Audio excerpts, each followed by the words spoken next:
FSU family, Seminole Nation, and the 863 tribe. We are live.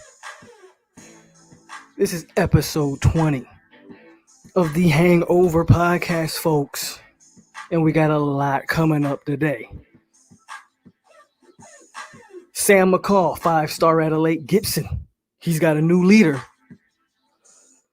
FSU has hired a new director of high school recruiting. I got some inside nuggets on the tour of duty. We got a potential walk-on at linebacker. And a 2022 running back, 4-star.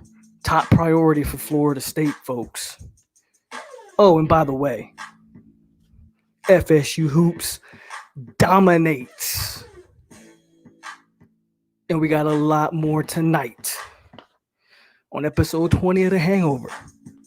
So y'all stay tuned. It's coming up next. We out here. Let's go.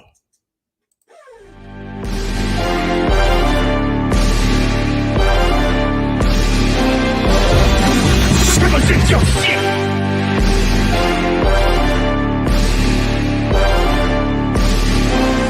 Need a horn in the drum roll.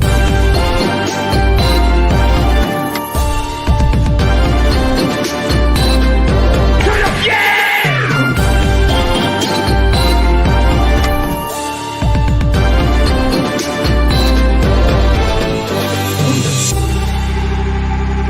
I never talk to them boys that sit on them benches. I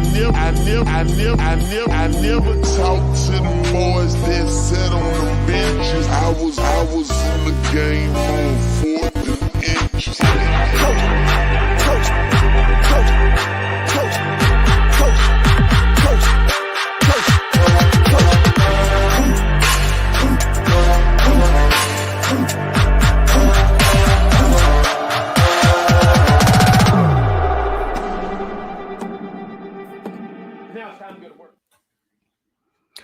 What is going on, everybody? It's your boy POLK.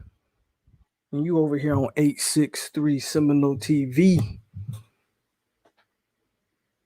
With, of course, like I already said, your boy POLK, a.k.a. a.k.a. a.k.a. the goddamn truth. And I'm trying to get my camera right, so bear with me. All right, that'll work. That looks like it'll work right there. What is going on, people? This is episode 20. We are on, February 16th of the year 2021. And we got a little bit of FSU stuff to talk about tonight. Just a little bit. I'd like to thank everybody who is showing up and showing out. Hit that like button on your way in. We're going to get to the roll call here in a minute. But yes, sir, you're on another episode of The Hangover. Hit that like button. I got some good stuff. We got some good stuff. Let's get to it, man. Let's get to the roll call. 15 people in here. Hit the like button. We're going to get to the roll call, and then we're going to jump right into the news because why not? Because why not? Giuseppe, Peter Shields, Tyler, Chris Smith, Noles Squad, D. Thompson, and Island Boy, and I'm sure more people will make their presence felt as we continue. Let's get this thing started, and let's not waste any more time. What do I got first? Well, there goes my boy Rose. Let's not waste any more time. First and foremost, today we're going to start off with wide receiver 1. Makes his debut, so to speak, in Tallahassee. It was basically said, rumored, whatever you want to call it, that the young man, and I'm talking about Mr. Andrew Parchment, wasn't going to be on the FSU campus until summer. Well, that seems to no longer be the case, as he was just there this past weekend catching passes from none other than quarterback one, Mackenzie Milton. What does that mean for Florida State going into the spring game? Well, I'll tell you what, I think that means a little bit of a lot, if that makes any sense. I think that means a lot, man. I think anytime you can get your number one quarterback, everybody who we all think is going to start. I see Chris Robinson, I see Jen, I see Dan Squanch, and I see the Mayan King in the building. Anytime you get your quarterback building a rapport, building chemistry, building that unity with his potential number one target, and he's doing it way earlier than what was anticipated. It was said he wasn't going to enroll till the summertime. Look, now I don't know what the deal is. I don't know if he's enrolled. I have a hard time believing I have a hard time believing he's in Tallahassee catching passes and he's not gonna be enrolled here soon. I think that might even be against NCAA rules for him to still be at Kansas practicing with the team. That means a lot. Mike 7-2 in the building. That means a lot. QB1 building that rapport with wide receiver one, Andrew Parchment. That's a big deal in my opinion. Because the big question going into the spring and probably coming out of the spring was who was going to be that number one guy. If Parchment was going to miss spring and wasn't going to get there till fall camp, Milton was essentially going to be throwing to some wide receivers that probably weren't going to be in that number one spot. I mean, a bunch of freshmen and some other guys. But again, he's on the campus. He's on campus, and I think that is great news. The more in sync Parchment and the more in sync Milton become, dynamic duo potentially brewing here in Tallahassee. What's going on, Duval? No, listening in at work. Salute to Duval. No, please listen in at work, on the road. Just be safe. I hear it's pretty cold out there in the States. I'm over here in Hawaii living my best life in 80-degree weather, but I hear y'all over in the States freezing. Be safe if you're in the States. If you're in Texas, man, I hear Texas getting hit hard with the power outages and the snow. Just be safe. Stay warm. I'm chilling on the beach, but I ain't gonna try to brag too much. And shout out to Tyler, by the way, for filling me in on some of these gems I'm about to drop. Speaking of those gems, let's get to it. Since we're talking about Milton and Parchment and the tour of duty and building rapport and practicing, I got some inside nuggets. I think some pretty solid information going on the tour of duty. And this is not coming from me, by the way. So everything you're going to hear, take with a grain of salt. But I think everything that I am going to tell you guys sounds very solid, in my opinion. Very well informed.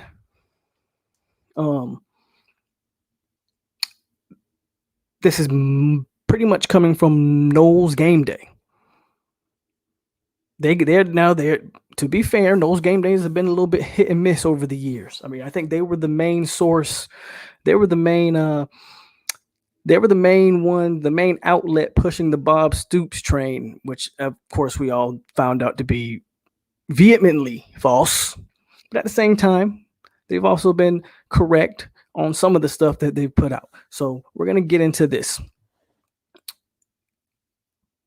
Players are saying Joshua Burrell probably has, this is true freshman Joshua Burrell, by the way, out of South Carolina, probably has the best hands on the team.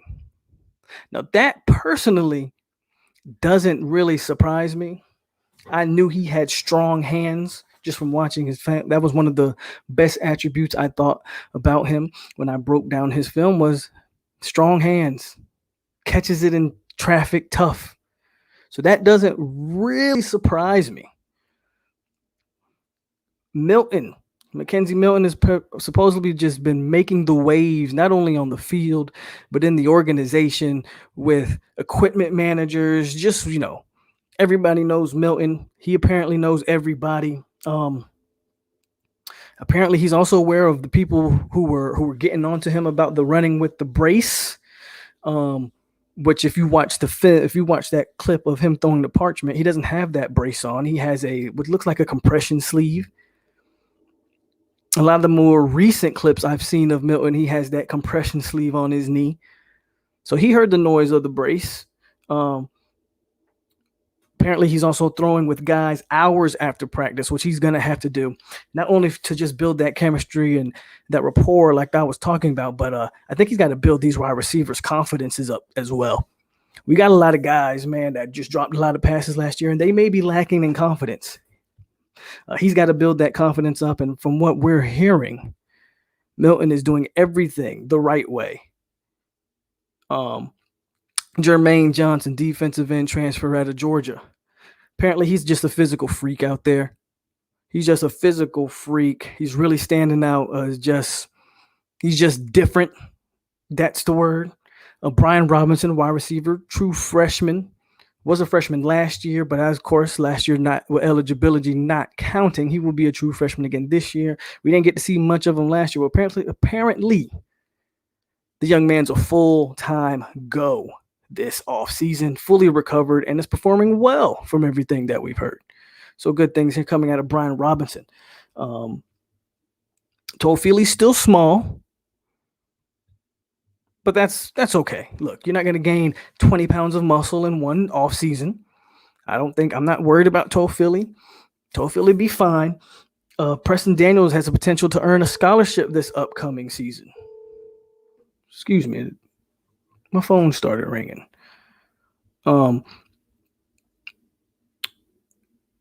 McLean is apparently still small as well, which again is expected. He's a guy that was very long and lanky coming out of high school. Trayshawn Ward is looking really good. If you guys don't remember Trayshawn Ward, he burst on the scene versus Duke. Walk-on running back. One of the things that's holding him back. Word is one of the things that holding Trayshawn Ward back from really earning a scholarship is while he has physical talent and gifts. Apparently, he cannot learn the playbook for whatever reason. He's having a hard time with the playbook. I think that'll be fine. More practice, more reps. Not worried about Trayshawn. He'll be fine, and I expect him to eventually earn that scholarship, especially if he works his way into that rotation. We know the top three running backs on this roster are Corbin, Williams, and To'Fili. That fourth one is the question. Ja'Kai Douglas seems, I think, be in that position, and that's that fourth back is the guy that they kind of wanted. They put out in a slot. They put him at wide receiver. They spread him out. Ja'Kai Douglas seems to be that guy. We'll see if anybody challenges Ja'Kai Douglas for that sort of just utility role. Also, Brownlee. Just like last spring, Brownlee is standing out as really just different. Probably a lot different than a lot of the other defensive backs FSU has. He's just more competitive. He wants it more. He's a dog. He's hungry. This is all the things coming out of the tour of duty. Brownlee is just – it's surprising to me, but Brownlee is just on a different level. So he probably will be earning that spot. Joshua Farmer, as far as one of the true freshmen, is bringing a crazy work ethic to Tallahassee, which I think a lot of people thought he was going to be that bring your lunch pail type of work kid, bring your lunch pail to work type of kid, blue collar, just hard work. But apparently, this guy lives and dies in the weight room. He's already up to 270. This is the guy that they're talking about moving into defensive tackle. If he can get to 280 before, I can see him getting a decent amount of snaps at tackle if he's up to 280 by the start of the season. Farmer may get more time than I initially thought. Also on Milton, again, shout out to Tyler, man. Tyler got me all of these nuggets. So I definitely don't want to act like I'm the one in the trenches getting this work. People reach out to me and give me this information. So I like to spread it, but I also want to give credit to those who give the information. Also, Milton's arm, apparently. I mean, everybody's so worried about Buddy's leg. Apparently, and I got to tell you, just from the clips I've seen of Milton throwing the ball, his arm is apparently like 110%. Like, it's on point. He's accurate. He's nasty. Big time throws. I've seen him make some spot on throws myself in the clips that I've seen of him. Milton is apparently, his arm is looking better than ever. Everybody's worried about the knee, but for some reason we forget that a quarterback throws the ball. His arm is looking better than ever. Jackson West, tight end, true freshman, is surprising a lot of people early. They like him. They like him. They like his work ethic. They like his just athleticism, his ability. So he's surprising. I don't know if he's going to work his way in the rotation. That tight end room is going to be a lot deeper than it was last year. For just Cam McDonald, you're getting Wilson back from the Achilles.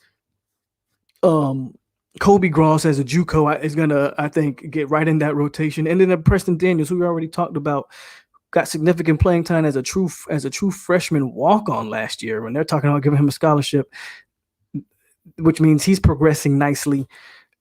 I don't know if Jackson West is going to crack the lineup, but it's good to see that we got plenty of depth and guys are pushing guys to be better. And finally, Chubba Purdy. Apparently, Chubba Purdy has thrown up at every tour of duty so far. Don't know if that's a good or bad thing. I mean, at least that shows that he's putting in the work. But apparently Purdy is leaving himself on the field, literally, in tour of duty. So that is really what I got, man. Let me check my notes real quick, see if I got anything else. As far as the tour of duty insights, yeah, those are really all I got. I think those were some pretty solid nuggets that I wanted to get out there.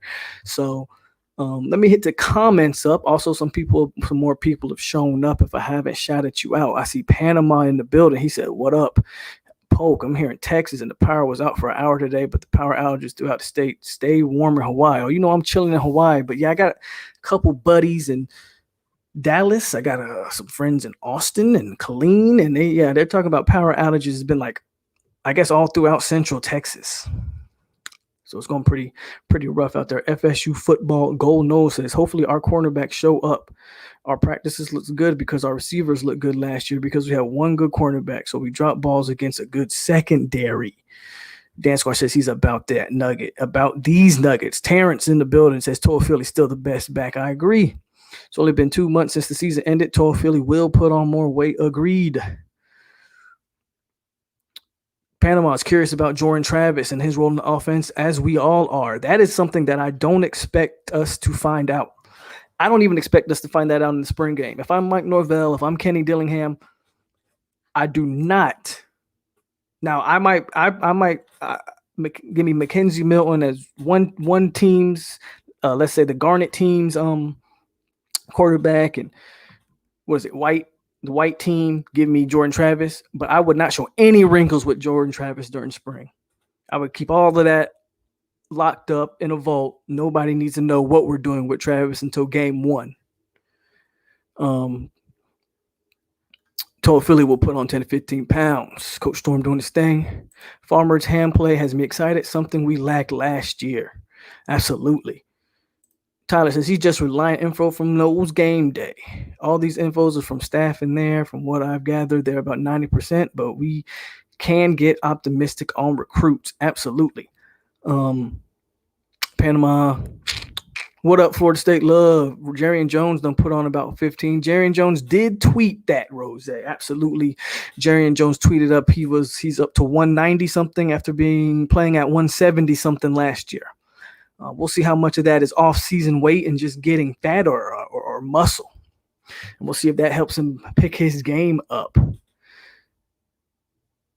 And there we go.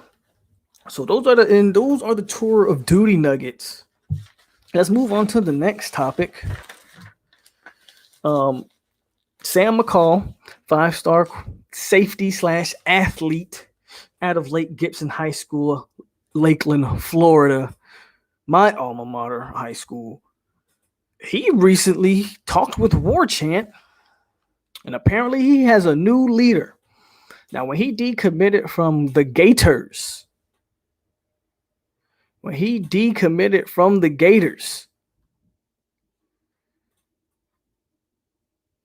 it was thought that Alabama was the front runner for Sam McCall.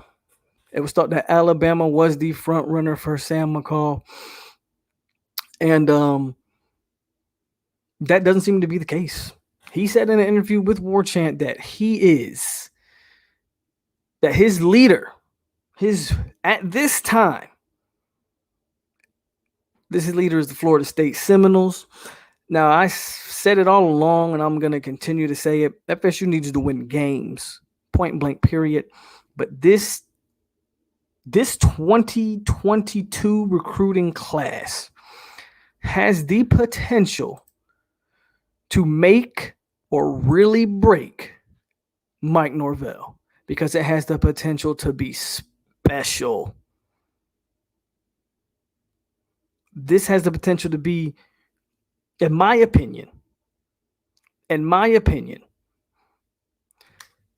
Jimbo Fisher's 2011 class set the tone, and that is the class, in my opinion, that got Jimbo Fisher his first national championship. I know people would like to look at that next class because I believe that was the Jameis Winston class, and I got it. But it was that 2011 class, because not only did they hit on the 5 stars in that 2011 class, they just almost hit on everybody. As a matter of fact, I want to compare this 20. I want to go look at it real quick because I was looking at it the other day. So I want to be accurate when I talk about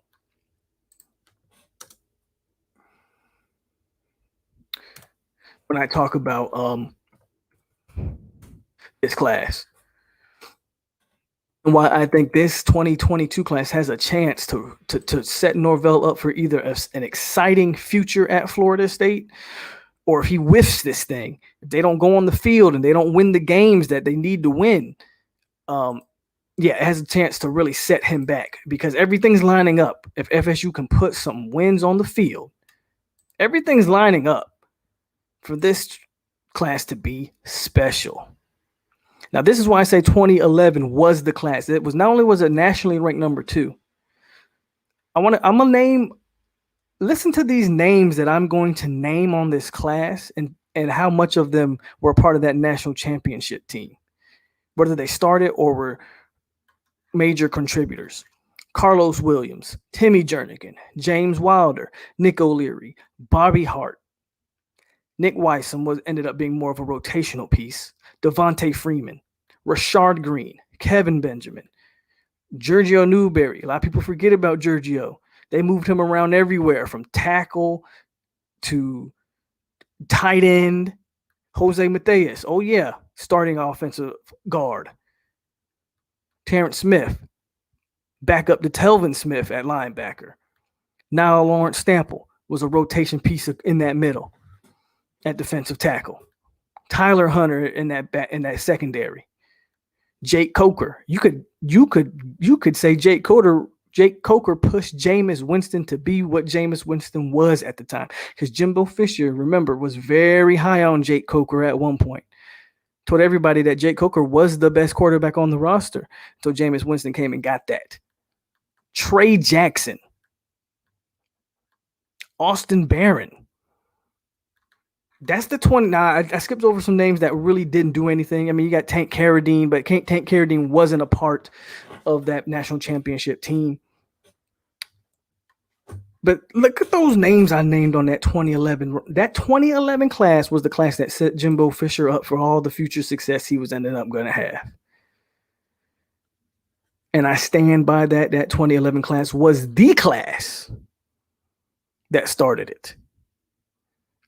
Now, I know you had guys like LaMarcus Joyner that came earlier. Matter of fact, I think LaMarcus Joyner was 2010, but it was the 2011 class, man. Because quite frankly, 2010 had Telvin, it had Joyner, it had Christian Jones. But that's really, and it had Terrence Brooks. But that's really about it. And Cam Irving. Okay. So, but still, compared to the 2011 class, that 2010 class was nothing. The 2011 class set everything up. And here we are at a point where you've already got Travis Hunter in locked, apparently. Can you get McCall? Can you get Marvin Jones Jr.? Can you get the legacies that FSU's in the running for? What about these quarterbacks? A.J. Duffy has FSU in his top 4. We've already got Nico committed. We're apparently supposed to be one of the top, if not the top school for Mr. MJ. MJ Morris, another quarterback. I don't see FSU taking 3, but it's a good problem to have that we're top. We're in the top for all these quarterbacks because we need to at least. Oh, and speaking of recruiting, now we're big time on a 2022 4-star running back. That's right. Now we got another guy in the mix at running back, Damari Alston. Damari Alston. I think FSU was recruiting him extremely hard. This is the class, guys. In my opinion, this is the class that Norvell may be able to look at and say, this is the class that maybe got him a national championship. Can you imagine if FSU is able to somehow pull off 9 or 10 wins this year? Now, I'm not calling for that. I'm not going to say how many games FSU is going to win until I see exactly how this roster shakes out, because this roster isn't done. And I stand firm on that one too. This roster, by no means is this roster done. I still think another offensive lineman's coming. Oh, and by the way, we have a potential Maryland transfer, Cortez Andrews, that potentially wants to walk on. And that's a big deal in and of itself. So we're hitting all the nuggets today, folks. We're hitting all the nuggets. It's going to be interesting, man. But FSU has a chance to really, and Mike Norvell, man, he has a chance to really put that Georgia pipeline and Damari Alston, they've got a chance to really have a special class. What can we put on the field, man? What can we put on the field? Hit that like button if you're just joining the stream. But you guys see me talking. Sam McCall says FSU's the leader. A.J. Duffy has FSU in his top 4. MJ Morris is apparently FSU talks to him every single day. He plays PlayStation with the coaches. I mean, we're in the mix, folks, with all of these kids. Now we just got to close. We're already, a top 6 recruiting class. And now it's too early to start talking about rankings in 2022, right? We're not going to sit here and that's ridiculous. We're not doing that. But they've got good momentum. And they're making good waves for a lot of these kids. I'm excited. And as long as they don't go out there and destroy my excitement week 1 and turn this thing into, whatever. I think you guys got a reason to be excited as well. I really believe that. I really believe that you guys got a reason to be excited. As FSU fans, we all have a reason to be excited. There are people that are saying Aaron Hester has a chance to be. He's already ranked 399. He's a 3-star. People are saying Aaron Hester might actually be a top 100 type of kid. I believe that was Bud Elliott. If you guys know who Bud Elliott is, you should know who Bud Elliott is. He's one of the guys on the Noles cast. Good podcast over there. they're very blunt and honest about their opinions, but that's what I appreciate about those guys. But Bud Elliott, I believe, said Aaron Hester, when he watches him, he's ranked low because of COVID. Like, this dude's actually like a top 100 player in the country. This team has they got a chance to be very special on the recruiting trail. Let's go to the comments and see what we're talking about. Mike King says the Travis Hunter influence. Panama says FSU football. Gold Nose, don't get me wrong. I don't expect him to be Tom Brady or Peyton Manning type of pocket passer, but I'd rather our O-line protect him better so we can see his arm and accuracy. I hope we see what my boy Travis J does. We need to be good in 2021 to hold on to the good 2022 class. Polk, how many starters return for the Noles? I'll get into that in a minute, John. No excuse for this not to be Ardavius, man. Look, I think if you win 8 games, it's a top 10. It's a top 10 class, no doubt. 8 games is going to get you top 10. I'm telling you right now, if they were able to somehow manage 9 or 10, you could, again, look at the players that were in the running for. Granted, you have to close on these guys, but you got a legit chance at a top 5 class. Can you imagine a backfield of McCall and Hunter? You already got 2 good defensive ends committed. Imagine adding Marvin Jones to that list. Man. You already got Nico. Imagine if you could add MJ Morris or Duffy to that list. They got a chance to really put something special together for this upcoming class. He's got a chance to be pretty special. I just want FSU to be competitive. If we lose, let it be close. I don't want to see. I agree with that. I think even if, I don't know, let's say worst case scenario, FSU only wins 6 or 7 games. I think you still got a chance for a top 15 class, especially if you're competitive in those games that you win and lose. As long as you're not getting blown off the map and you're showing that you're in those games, I think you can still pull off a top 15 class. Art Davis said that 2011 class was loaded, and that's the class that got Jimbo that's the class that, in my opinion, the class that got Jimbo to Natty. I hope we get another good offensive tackle out the portal. I got a good feel about Wesley Bassethine. I don't know how to pronounce that last one. Montre, what's up? Najee Kelly projected as a top 100 player. Kelly's really good too. And now we just need to get them on hold and not let them transfer out. I swear, if our DBs are going that damn 5-7 yards off the ball crap, the Fuller effect. We'll see if he changes his coaching style up. Tyler says 8 wins. Watch out. Hold on. Chat skipped on me, fellas. Can we be NC State? Why do we always struggle with this team? I think we have NC State at home this year, but we usually struggle in the away game. Mayan King, I was checking him out over the weekend, rated 3-star, but looked solid on film. Whoever that guy you just said that played the PlayStation with the coaches, he's definitely committing. If he doesn't, they got play. MJ Morris. What's up, Lorenzo? The player I want in that 2022 class is Chris Graves, athlete from Fort Myers. He's a sleeper to watch. We bought low on Hester, and it's gonna pay off. There you go. Hester's the kid that everybody's like, this dude's actually way better than his rankings. Dan Fuller scares me. Hopefully we can flip Saunders. That's another kid. Shout out to Rose. I forgot about him. This wide receiver currently committed to Penn State, but he has a great relationship with Nico Marchiol, apparently. And FSU is working to flip him. I mean, again, this class has a chance to be stupid, man. It really does. What up, Kane Zay? It's amazing that FSU is either at the top or in the mix for some of these high-end recruits. That Garner and Go, that logo. I always talk about the logo. That logo behind me. This logo on my chest.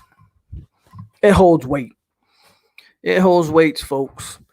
Don't let anybody tell you different. You showed me another team that won 3 games the year prior, and somehow we're in the mix for all these top recruits because the logo holds weight. Now you still got to go out on the field and win football games, but the logo holds weight. People know that logo, and they know that logo means something. Now, can that logo translate to some talent on the field? Can the coaching get the most out of these kids? It's make or break. I hate to say that a year two's make or break, but when you win 3 games, the year prior, when 20 some odd kids transfer out of your program, when you flip the roster, taking a bunch of transfers, apparently you got rid of all the problems. You brought in all of your caliber guys, so to speak. You get no excuses year 2. You get no excuses year 2. 47 people hit the like button. We're on the hangover, but you get no excuses in year 2, in my opinion. You don't go through all of that year 1. I never thought I'd live to see the day that FSU only won 3 games in a season. Granted, it was a COVID season, so you can put a little asterisk by that, quite honestly. But I never thought I'd see the day. All of that is leading to this year. Something has. Tyler says it does feel like the switch has been flipped. It better, because you have no excuses. You got your quarterback. Your defensive coordinator apparently has he's got 50 DBs on this roster, all the DBs he could ever want, and all different size, shapes, and specialties, so to speak. We've got no excuses next year. At least I'm not giving them any. The Wesley kid looks a good coverage backer. I got a good feel. He's a 4-star out of Miami Central. I'll take a 4-star out of Miami any day, linebacker especially. Kiata, what's going on? He says, you think the Knicks are making the playoffs, bro? We on the hangover. We know the hangover is all Florida State, but the Knicks, y'all didn't watch Julius Randle put up 44 last night, 44, 9, and 5. The Knicks are in the 6th seed in the playoffs right now.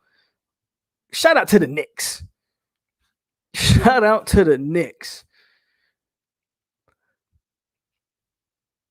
And Rose says he appreciates the wrench. Absolutely. Rose is the newest mod on the channel, the newest wrench holder. So watch your mouth, Hurricanes, because Rose be on your head. He's going to start knocking some of these Hurricanes. Put y'all in timeout. Shout out to my Hurricane Stat family, though. They always got to come in and show a little bit of love. Ryan Bartow, hired as the FSU Director of High School Recruiting. Now, I'm not going to sit here and blow smoke up you guys' ass with this one. I don't know much about the dude. If I'm not mistaken, I heard he worked for 247. From what I hear is that he's actually very plugged in the state of Florida. From what I hear, this dude is plugged in. And from what I'm hearing, he's a damn good hire. From what I hear, this guy's a damn good hire. Now, there was another guy that people wanted FSU to, and that was Kenyatta. We went with Bartow. I hear it's a good hire. Some people said we should go out and get both of those guys. I don't know. We'll see. But our new recruiting coordinator is Ryan Bartow, formerly worked for 247. I know he also was the recruiting coordinator for Syracuse prior, or at least he worked for Syracuse. I don't know if he worked in the same – I don't know what he was doing at Syracuse. I do know his previous stop was Syracuse. But apparently people are telling me that this is a very good hire for Florida State, that he's connected here in the state. And his workings with the 247 is going to be good for Mike Norvell and company. So if you know anything about Bartow, I'll be honest with you again. I don't know anything about him. I'd have to do some more research on him. But from what I hear, man, people like it. People like the hire of Ryan Bartow as director of the high school recruiting here at Florida State. And finally, well, I won't say finally. He said he worked at Oregon as well for 2018. Rose got a wrench. Big ups, dog. Rick Ross grunt. There you go. And then, of course, hold on, before we get to the last bit or the big, I guess, last big piece of news. What up, Pat, in the building? My understanding is after he left 247, he was the high school relations guy at Syracuse, and Oregon could be wrong. There you go. I knew he was at Syracuse. Montre said he also worked at Oregon. Um, I know he was at 247. People like the hire from what I hear. From what I hear, people like the hire. So hopefully it pays off for us because we need it with this upcoming class. And again, we already talked about the potential of this class. Yeah, man, we need it. This 2022 class has a chance to be nasty. I think most people would agree there. FSU hoops. Now, guys, if you didn't watch Florida State last night was a treat for me. So got off work. The Seminoles were playing. And the Knicks were playing. And I'm like, okay, I get to watch both of my squads at the same time. Both of them was waxing ass last night. And those Seminoles had to be the most impressive. Because last time I checked,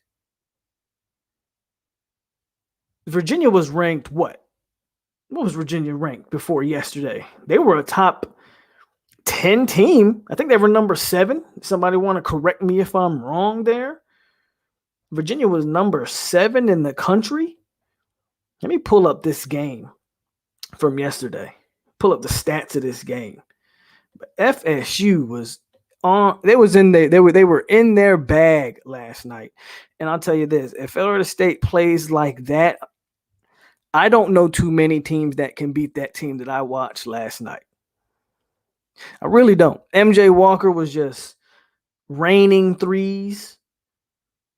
Not only just hitting threes, but hitting them at crucial moments. FSU beat the brakes off the University of Virginia. 81-60. 81-60. They beat the number 7th ranked team. MJ Walker with 17 points. He led the way with 17. It's 5 for 6 from 3. The man couldn't miss last night. And I got to tell you right now. I got to tell you this, man. Raquan Gray might be he might have become the second best player on this team. Raquan Gray, in my opinion, he is playing his way into the NBA. I don't think many people thought he was an NBA caliber player. All he does is he's become the second best player on this team. And that's no disrespect to Scotty Barnes. Scotty Barnes still has a lot of untapped potential. And a lot of the things that Scotty Barnes is able to do in the mismatches and the defensive problems he's able to create, it really doesn't get noticed in the box score. But they're running 6'9" Scotty Barnes at point most of the time. And again, most of the things that he does and the mismatches he creates, it doesn't show up in the box score on his stat line, but on others it does. Scotty Barnes still has the highest potential, still is the most physically and naturally talented player on the team. But MJ Walker has been the best player. I've said that for a while now. And Gray might be the second best player on this team. I mean, he is he killed Wake Forest. He's probably the reason why we beat Wake Forest and we struggled in that game. A lot of people thought we were going to have our hands full in Virginia, and they came out and dominated the Virginia Cavaliers, who are technically, somebody correct me if I'm wrong, they're still the defending national champions if I'm not wrong. There was no national championship last year. Virginia is still the defending national champions technically.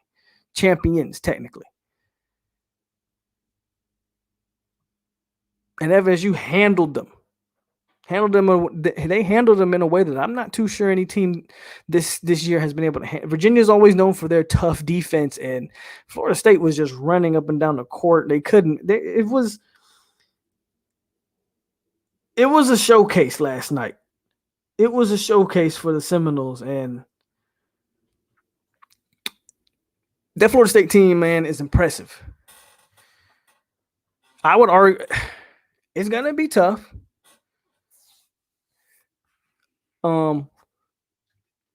Last year's team, I think, might be better than this year's team with Vassell and Williams I think last year's team was better.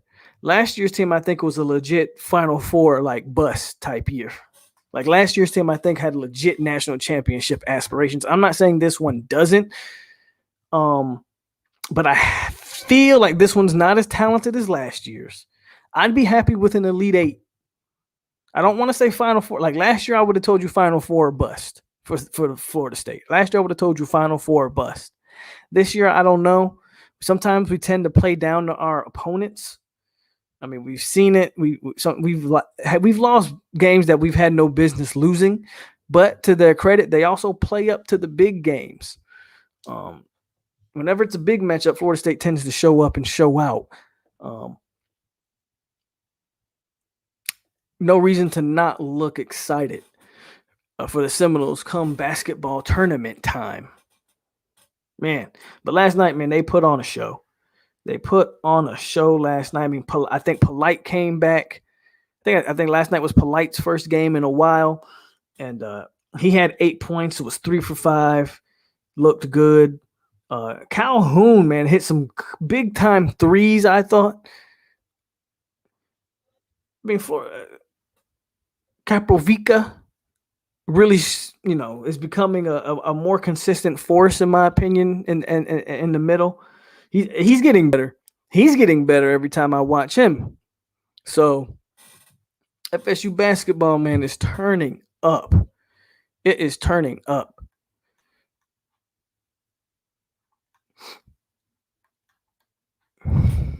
Montre says Florida State a Final Four, no lie. 904 says Elite Eight, Final Four. Elite Eight, man, for me, I'm not saying they can't make a Final Four. Hell, I'm not saying they can't win at all. They can. They're talented enough to do it. I'm kind of basing it off last year's team. Maybe I'm wrong for doing that. I do think last year's team would beat this year's team. I really do. So for me, Elite Eight, but anything's possible with this team.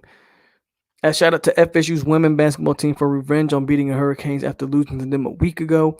Scotty Barnes is playing like a senior coming up in the clutch. Gonzaga and Baylor are destroying basketball teams. We'll see. I like how we match up against both of those teams. FSU is unique in there's just not.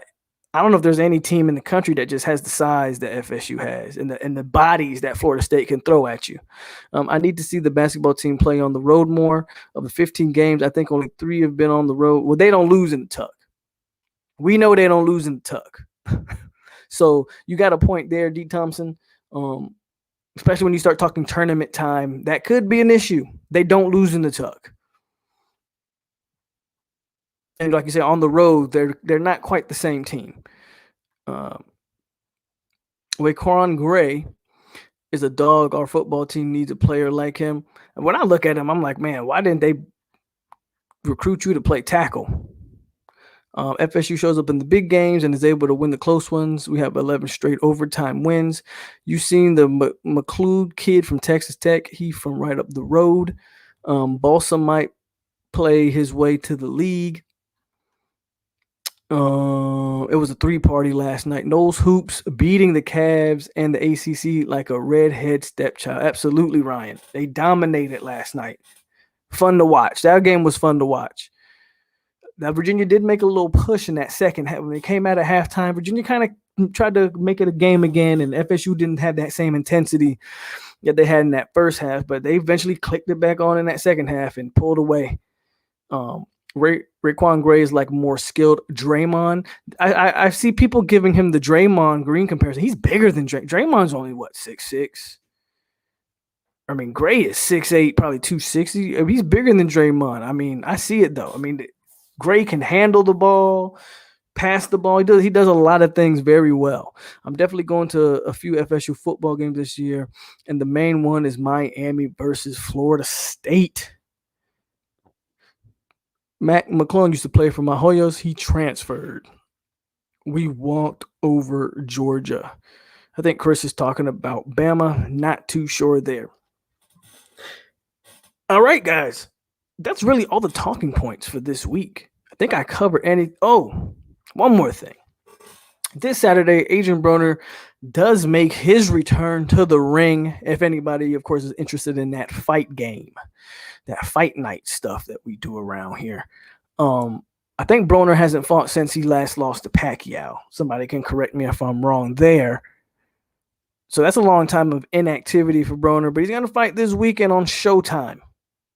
So depending on, because I actually have to work Saturday night, and depending on how the time works out, I'll be streaming that game, that fight potentially, depending on how that works. So stay tuned for that one.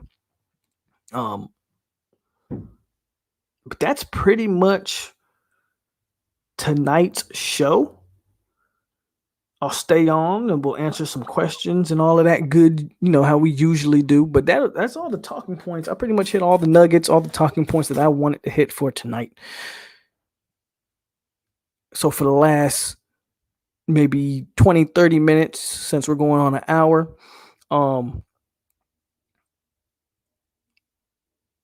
we'll answer questions, or you guys can bring up whatever topic you want to bring up like we usually do. But that's all the news and notes I got for this week. FSU always lets teams come back, but we have the ability to go on crazy 15-0 runs at any point. Yes, sir. Broner finna get dummied up. I see a lot of people saying that they think Broner about to lose this one. Broner is a clown. Bama's ranked 18 in basketball, Chris. Okay. Oh, 8. How is Alabama? Are they really ranked 8? Is that true? That shouldn't be the case. How is Bama ranked 8 in basketball? Florida State would have their way with Alabama in basketball. I'm just being honest. They've underrated Florida State all year, though, so that's actually not really surprising. Yeah, they're 17-5, and somehow they're ranked 8. FSU's lost 3 games, and we're ranked 16th, but I'm sure that ranking is going to go up after putting that smack down on the Cavaliers. Why am I hoping the FSU football team will look at the success of FSU's basketball and feed off the success? Well, let's hope so. Mike Norvell was at the game last night. I saw a picture of him in the stands. Let's hope he's taking some notes. I don't know what notes he could take really, but maybe that winning, like you say, maybe that winning energy can feed into Mike Norvell. If we beat Notre Dame, but our defense looks bad, should Fuller be gone? Yeah. I mean, if we beat Notre Dame, but it's 48-45 or something like that, I mean, what good is that gonna do us? We're not gonna outscore every. I mean, look, I got faith in Milton. I got faith in him. That doesn't mean Milton's gonna put 45 up a game. If Mackenzie Milton is getting this offense to average 40 anything, if we're able to average 40 points a game under Mackenzie Milton, I would argue that Mackenzie Milton is going to be competing for a Heisman next year. And if he's competing for a Heisman next year, well, FSU's history with Heisman quarterbacks says when one's in the running for a Heisman, we win national championships. I can't go there, obviously. I'm not going to say anything crazy like that. But my point is, I don't want to have to bank on Mackenzie Milton scoring 50 points a game. Our defense has to be able to make stops. At this point, I'll even take a bend or don't break defense. Just give me a defense that can maybe create some turnovers and stuff like that. How you feel about where they have your Seminoles ranked in the preseason polls, currently at 61? That doesn't bother me at all. First of all, preseason rankings don't mean a damn thing. Second of all, we can be ranked 161. We opened up at Notre Dame. Now, I didn't check the preseason polls. I don't know what Notre Dame's ranked in the preseason. I'm going to just go off the top of my head and say Notre Dame's probably a top 10 team coming into next year. Based off of last year and how they like to do it, Notre Dame's probably at least top 10 coming into next year. If you win that, who cares if you rank 61 or 81? You're going to shoot up in the rankings anyway. Anyways, I mean, he said Notre Dame is ranked 25. So even still, you're still facing a top 25 team So that preseason ranking means absolutely nothing, in my opinion. Personally, I don't think they should even be ranking teams. And I have felt this way for a while. I don't even think that the rankings in college football should start until like week 5 of the season. What do you think about that Alabama linebacker just got in the portal? I haven't checked them out. The portal's actually been very quiet lately. Tyler says Fuller should be gone already. Do gonna put them paws on Broner. How's Virginia a 2 seed and FSU a 5 seed? I think that 5 seed could work to FSU's advantage in the tournament, kinda actually, but we'll see. Yeah, Virginia's probably. We'll see. We'll see how that all shakes out when it's over. When it's finally, Fuller embarrasses us at home against Notre Dame. Needless to say, he should be on the hot seat. He should be on the hot seat now. He's on. In my book, he's on the hot seat today. Offensive tackle Daltrey Richardson from Miami Central might commit to FSU in April. What's up, Dennis? Notre Dame. Oh, read that one. You ask some of these football gurus, defense doesn't matter. Tell the Tampa Bay Buccaneers that defense doesn't matter. Everybody wants to talk about Tom Brady, and Tom Brady, we had a whole conversation on Tom and where he may lie in the pantheon of greats. It was Tampa Bay's ability to rush that Mahomes couldn't do anything, and Tyreek Hill, they couldn't get him open. Tampa Bay's defense got him that Super Bowl. It ain't where you start, it's where you finish. Absolutely. I think we will have a good run game. I agree. They got my Canes at 8, and I don't believe it. I know it's for hype for the Bama game. Yeah, they're going to try to start a top 10 matchup to start the season. And those preseason polls are so premature, bro. It's February. Those preseason polls are probably going to change 5 times until the start of the season. Notre Dame shouldn't even be ranked coming into next season. He passes the eye test. Don't know about the play, though. Anybody knows where Hawaiian dude from Tennessee is going? Why the Michigan Wolverines getting a number 1 seed if they win the Big Ten tournament? Are they even having the tournaments this year? Are they having the conference tournaments? I don't know why I felt like I heard that they weren't having the conference tournaments, but I could be definitely wrong about that.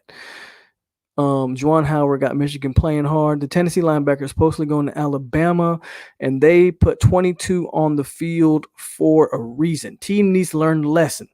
Double Tyreek, your odds of winning automatically boost. Not saying you win, but your odds will improve. Make Patrick Mahomes uncomfortable, and that's with any quarterback really, and your odds drastically improve. I'm a diehard Cowboys fan, but the Buccaneers might win it all again. Who knows? And Panama says Juwan Howard is doing well at Michigan. Excellent job. So yeah. Those preseason polls for me don't mean anything. I'm not saying Miami doesn't deserve to be ranked 8th, but I mean, correct me if I'm wrong. Miami closed the season on a 2-game losing streak. And in those 2 games, I believe y'all gave up over 90 points. Got 60 to North Carolina. At one point, what were you down? 30 something to Oklahoma State, and then you came back in that game. You don't know who your quarterback is going to be week 1. You don't know if King's going to be healthy. I wasn't even going to talk about it, but you guys just lost your linebacker coach who was there for all of 2 hours. He came in, said it's all about the U, and then he left for UCF. Shout out, speaking of UCF, shout out to UCF. UCF probably has the best coach in this. I'll give the nod to Dan Mullen. For now. But from resume-wise, UCF might have the best coach in the state of Florida. Now, at the end of the day, it's still UCF. I don't foresee Malzahn signing a bunch of 5 stars there. But Gus Malzahn's a damn good hire. The only thing that makes me say to pause on the Malzahn stuff is I don't think Malzahn's going to be there for 5, 6, 7 years. Malzahn might be there for a year or two. I honestly believe Malzahn's there for a year or two. He's going to try to get back in the SEC or at least the Big 12. I think he probably would do better in the Big 12 with his offense. He's going to try to get, I mean, right now he's making $11 million for 5 years. So y'all do the math and tell me what he's doing, what he's making a year. Hypothetically speaking, if he wins 10, 11 games at UCF year 1 and year 2, he's gone. One of those big SEC schools are going to pay him. Somebody's going to pay him. Not to mention, you never know what job may open up. I mean, Dan Mullen was already flirting with the NFL this year. Maybe next year Gus Malzahn at Florida could be kind of scary. If you're a Florida State fan, Gus Malzahn at Florida could be kind of scary. I mean, that job could open up. I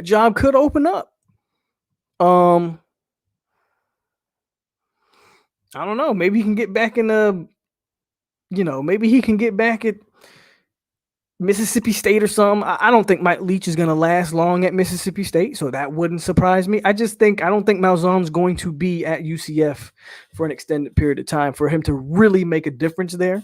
But shout out to UCF because that's a good hire. And then they went and got Miami's linebacker coach to be the defensive coordinator who coached with him at Auburn. So, UCF trying to do some things. Ryan Mitchell says there is no excuse for Fuller. He's getting his experienced defensive players through the portal. If Fuller drops an egg against Notre Dame, boosters need to throw some money.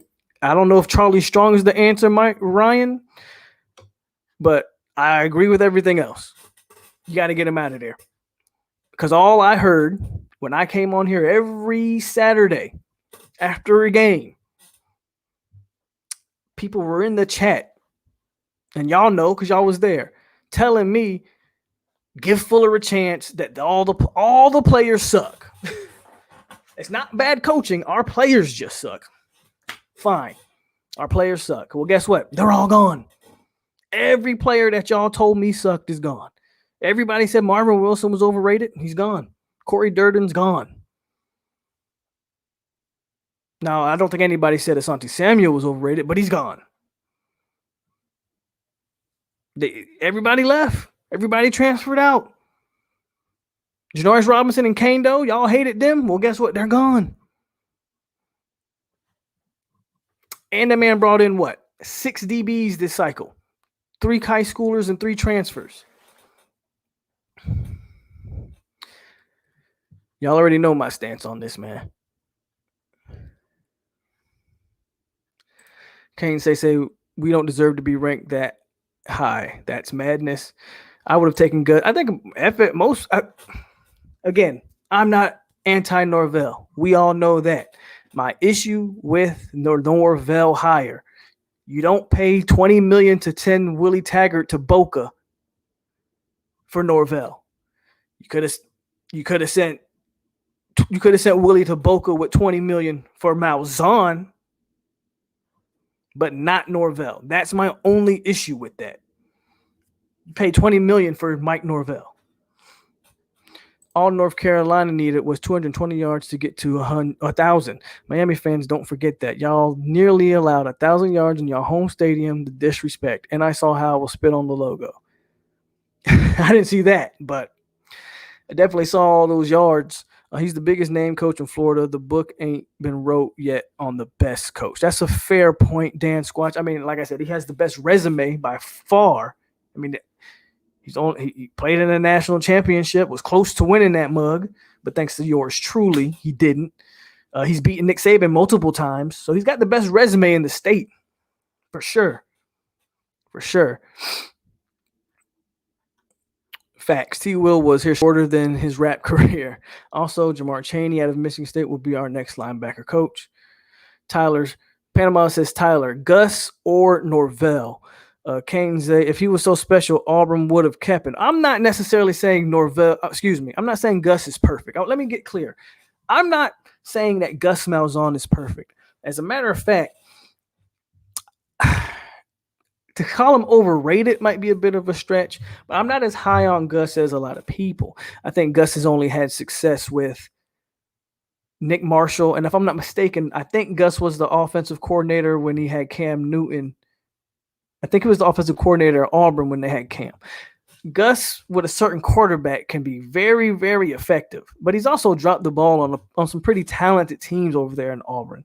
So I'm not saying he's special, but I mean, Gus Malzahn is a better coach. I don't care what anybody says until proven otherwise.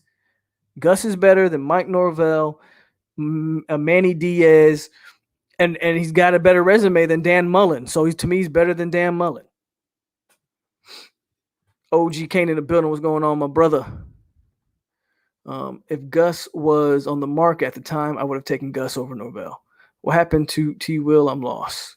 T. Will is joining Gus Malzahn, man. He's UCF's new defensive coordinator. Like that. I would rather have Norvell at this point in his career than 2021 Malzahn. We'll see. I mean, I get you guys. He didn't do great last year. He wasn't even recruiting great last year. I think that's kind of the things why Auburn could afford to fire him, frankly.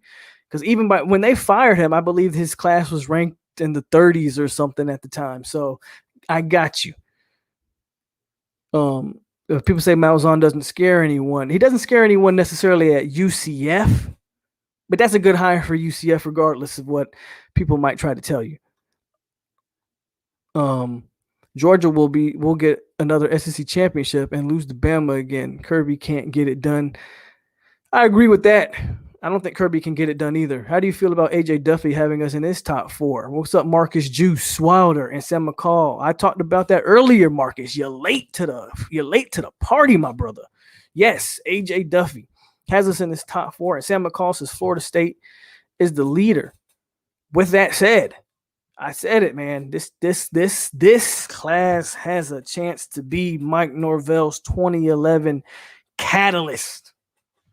And I'm talking Jimbo Fisher in that 2011 class, in my opinion. And you guys might have different opinions. But in my opinion, that 2011 class was the class that got Jimbo Fisher a national championship. That 2011 class is full of starters galore on that roster. 2022 could be the class like that for Mike Norvell. It could be the class. Because there's some special players in this 2022 class. There's some special players. Woodbay is gone. Forgot about Woodbay. All them guys, man. What excuse do we have for Fuller? Gus gave us a scare in that. He sure did. And you right, light them up. They sure did know our plays. Thanks to Damian Craig. But that's Jimbo's fault. How do you not take into account that your former quarterback coach is on these sidelines? He might know what the hell you're doing. Jimbo kind of had a little blunder there. Maiden Dade says he got offered to be the DC at UCF with his former coach Malzahn. He bolted, bigger title, more money. We don't pay coordinators. We get left alone position coach as well at Miami. That's last season. It's a whole new season. Them stats don't matter. Mississippi State, not Michigan State. POLK. What you talking about? What you talking about, Willis? When I said Mike Leach, I meant Mississippi State. Yeah. If I said Michigan State, that is my fault. I thought Asante Samuels was overrated. 4th, 5th rounder, that's a fact. Imagine him guarding Mike Evans. So his size, I'm with you, James. Overrated, I think, is a bit of a stretch. He's very good for the college game. And the pros, he's probably very undersized. I don't think he's a first-round pick personally. 4th or 5th rounder, I think you're reaching there. And in the slot, he can be effective. I can see him going 2nd or 3rd round. I don't think a team is going to waste a 1st round pick on a 5'10" corner. Not in today's NFL. Now the Bucks were dumb enough to draft the 5'10" Vernon Hargreaves, and you saw how that panned out. So I don't see a team in today's league with a 1st round pick drafting a 5'10", 5'9" corner. But a kid as good as Asante in that third round. I mean, fourth maybe if he falls that far, but second or third, in my opinion, that's a good pick. Gus runs a high school. He absolutely does. Very similar to Chad Morris. High school offenses. Matter of fact, they call a lot of the same plays. All they do is change up formations, but the plays actually don't change. John White. Good point. Wait a minute. Flag on the play. You mean to tell me this dude came and left? He wasn't even here a month? Yes. That's what we're here to tell you, Kane. Where have you been at? All you Hurricane. I thought all you guys knew that by now. Yeah, today he took the UCF job. He came, dropped a quick, what did he drop? A quick 15 and then he left. I don't even think he dropped a quick 15 for y'all. I don't even think he made a Miami, dropped any bars for y'all. He just came, took a picture in front of y'all trophy case, which is full of a bunch of fake jewelry, and said it's all about the U, and now he's gone. Yeah, I threw a little shots there. Bow, bow.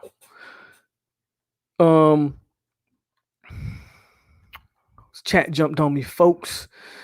With Malzahn, you're signing up for his offense, the good and the bad. I'd rather have Norvell's offensive scheme. I hear you, Dan Squatch. We can't ignore a national championship appearance and the fact that he's beaten Nick Saban multiple times. We just can't throw that out the window like that doesn't mean anything. Do I think Norvell's scheme is more complex? Is it more NFL friendly? Yeah. What Gus is running, they're not running that in the NFL. With that said, though, again,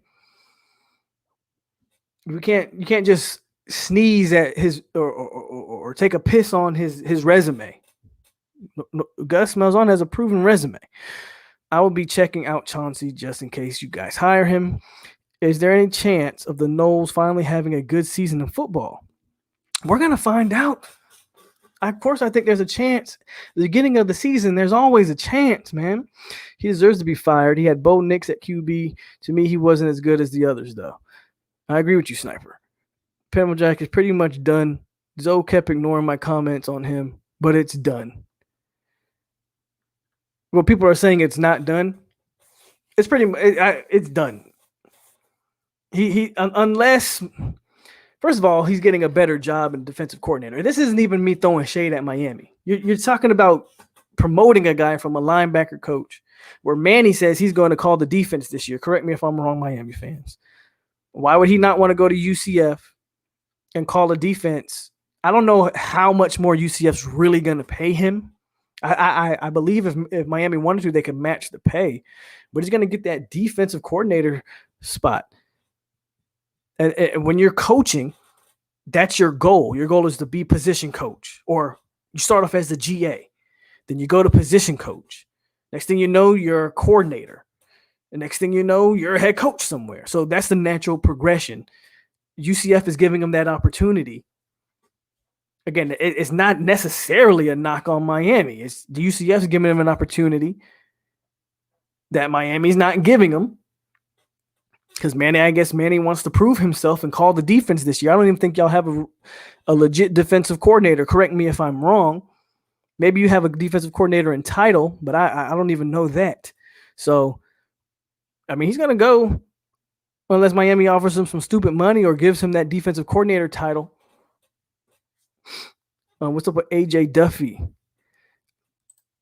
Yeah, it's wrong. It's wrong, Dan Squat. So the crystal balls are wrong on him. Just a few days ago, he released the top 4, and ASU's not even in his top 4. I believe his top 4 consists of Florida State, Penn State, Oregon, and I forget the fourth team. But it's not Arizona State. Malzahn was their best option, 100%. I'm honestly surprised he didn't take some time off. I thought he was going to take time off too. Who is bringing in the most of the good 2022 players? Like, who is our best recruiter? Our best recruiter so far has been Coach Yak. I don't think anybody can deny that Coach Yak has been FSU's biggest recruiter. Those crystal balls were before he released his top 4. Jamar Chaney. What up, Danny? The soon-to-be linebacker coach at Miami. The ASU 247 guys were saying that the top 4 list was fake. It wasn't fake. That kid released his own top 4 on his own Twitter or Instagram. It wasn't fake. Oh man, people are delusional. I saw your comments, but thought you were just randomly throwing a name out there. Panama Jack, no, I wasn't. That's why he kept ignoring me. Hold on. Asante has plenty of skill, far from overrated. Man, we thought Hargreaves was going to be that dude. Dudes were reaching when they were saying he will be better than Jalen. I remember that. I remember that comparison. He pulled it. He did. Shout out Tyler. He pulled a TJ Rushing on you guys. I think TJ Rushing was actually at Florida State longer than he was, though. I think TJ Rushing was at Florida State for about a month or two before he took the A&M job. I would argue that the TJ Rushing thing is actually worse than what T. Will did. At least T. Will left for a better job. He left to be a defensive coordinator instead of a linebacker coach. Like, right, you got promoted. TJ Rushing took a lateral job somewhere else. Now, you got a lot more money. If I'm not mistaken, I heard he got paid upwards of like $750K to coach DBs. Does anybody know how Texas A&M's DBs looked last year? Didn't really watch them like that. So I would say what TJ Rushing did may have been like worse. Damn, fake jewelry, that's messed up. Don't get me. Man, y'all know that's that flea market jewelry down there. I can go to Palm Beach to the flea market right now and get me a couple of the Miami chains. I know the flea market at in Palm Beach, bro. I can go get the Miami chains if I wanted to. I done got my hair cut there a couple times. Straight up, go Noles. What's up, Samuel? T. Will freestyling all the way to Orlando. Match the pay, Polk. I wish, bro. We are cheap as F. Always. I feel you. I mean, FSU has a similar reputation of being cheap. That gold chain always turning green as soon as the rain hits it. I mean, Polk, he was there since 2013. He better have beaten Nick Saban multiple times within a 7-year period. Jimbo will beat Nick at least. Well, I mean, we'll see, Sniper. I mean, Jimbo hasn't beat him yet. How many guys? Kirby hasn't beat him yet. How many tenured coaches in the SEC can say they've beaten? How many times did Dan Mullen beat Alabama? Dan Mullen was at Mississippi State for a long time. Did Dan Mullen ever beat Alabama? I don't think so. I mean, you know, again, we just can't sneeze at Malzahn's. We just can't sneeze at Malzahn's resume like it doesn't mean anything. Is Jordan Travis getting replaced? When you say replaced, what do you mean? Mackenzie Milton will be the starting quarterback of the Seminoles. I believe Jordan Travis will have a big time role in this offense. So replaced as quarterback, yes, but like I believe we'll see plenty of Jordan Travis. I believe. I hope. I have no insight on that. I just hope. Kane's jewelry case just a shrine to clout chasing.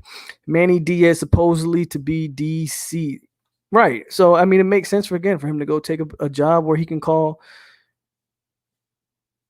Man, that ain't funny. That's some weak stuff. Here today, gone tomorrow. I mean, let's be fair. Manny did the same thing to Temple. Remember, he took the Temple job only to, I don't even think he ever even made the trip up to Temple when he took that job and eventually stayed. So, it's the nature of the business. UCF is offering him a better position. Polk confused on what we're talking about maiden day, but it's all good. Yeah. So many different conversations. Has the hype cooled on Purdy? Seem like we're going after a lot of QB. Well, first of all, you didn't sign a quarterback this class, so you need to go after at least 2. I wouldn't say the hype is cleared, but if you can always add talent to the room, Ardavius, you do that. I won't say the hype is cleared, so to speak, or cooled, as you say. Let's just look at the time frame. Okay, Milton's going to start this year, regardless of whether Milton's good or bad. He's going to be the starter this year. Now you're going to go into this year after Milton. If Purdy's going to take the job, that has to be the year. Especially if FSU is able to hold on to Nico and add MJ Morris or add AJ Duffy. FSU adds 2 legit 4-star blue chip quarterbacks in 2022.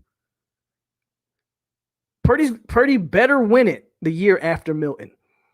Because he's not going to win it. I'm telling you right now, if you don't win it the year after Milton, the team's going to be set up to be his team after Milton. We'll know then if he has what it takes or not. He won't beat a redshirt freshman with some of these other kids that they're bringing in may very well be more talented than Purdy. He's not going to beat those kids out going into the future. Man, the chain was innovative, unlike the back. Oh, the back, bro, I'm not even going to argue. You get no argument here. The chain is actually cool. It fits Miami. I'm not going to say, we can talk about the fake jewelry and all that. Cool. But the chain is actually like a cool little gimmick. Don't get me wrong. The backpack was straight up trash. And I don't know how they ever let them kids bring that out there. Secure the bag, my ass. Michigan State other team for A.J. Duffy. Oh, it was the Michigan State. Gotcha. I remember, it was Penn State, Michigan State, Florida State, and Oregon. Jeremy Taylor is laughing at me or somebody. All those changed, but no hardware. Yeah, but the coaches you name and didn't play Alabama every year. Well, Dan Mullen did. Dan Mullen was in the SEC West, so he definitely played Alabama every year. Dan Mullen definitely did. I know Gus did, obviously, but I know Dan Mullen did too. I know for a fact Dan Mullen, when he was coached at Mississippi State, played Alabama every single year. From what I heard, Jordan Travis and KZ are the only QB starting. Purdy is still recovering.